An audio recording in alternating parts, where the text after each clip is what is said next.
Par AFP. Agence mis à jour le 07 11 20 17 à 09 13 publié le 07 11 20 17 à 08 12. Ils m'ont dit on se sépare de toi, a raconté Yuli Briskman au Huffington Post, expliquant s'être vu reprocher des contenus lubriques ou obscènes sur ses réseaux sociaux. Brendan s'est mis à LOWSKI-AFP. La photo a fait le tour de web. Mais l'employeur de Julie Briskman, une entreprise du bâtiment qui travaille pour le gouvernement américain, n'a pas apprécié qu'elle utilise le cliché comme photo de profil sur les réseaux sociaux. Lorsque la photo de Yuli Briskman, de dos sur son vélo en train de faire un doigt d'honneur au cortège de Donald Trump, a fait le tour du web, elle a choisi, en conscience, d'assumer publiquement son geste. Quitte à perdre son travail. Il passait à côté et mon s'en a fait contour, s'est souvenu la mère célibataire de 50 ans dans un entretien accordé au Huffington Post. Je me suis dit, il va encore au foutu parcours de golf. Lire aussi Donald Trump, un passionné impliqué dans le monde du golf. Le président américain se rendait en effet au Trump National Golf Club, à environ 40 km de la Maison-Blanche, lorsque son convoi de SUV noir a dépassé la cycliste en promenade le samedi 28 octobre.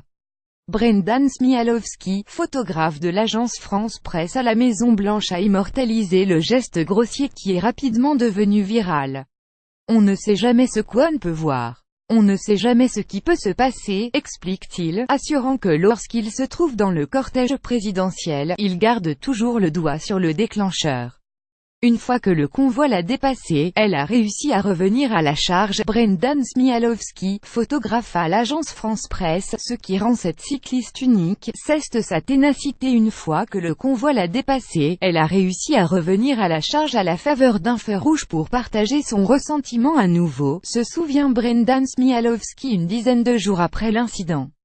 Si sa photo ne permettait nullement d'identifier la cycliste, cette dernière a fièrement utilisé le cliché comme photo de profil sur les réseaux sociaux Facebook et Twitter.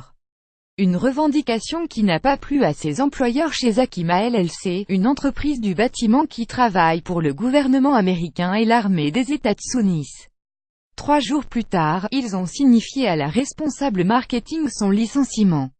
Ils m'ont dit on se sépare de toi, a raconté Yuli Briskman au Huffington Post, expliquant s'être vu reprocher des contenus lubriques ou obscènes sur ses réseaux sociaux. Ni Yuli Briskman, ni ses ex-employeurs n'étaient joignables lundi. La photo controversée, elle, reste toujours son avatar sur Facebook et Twitter.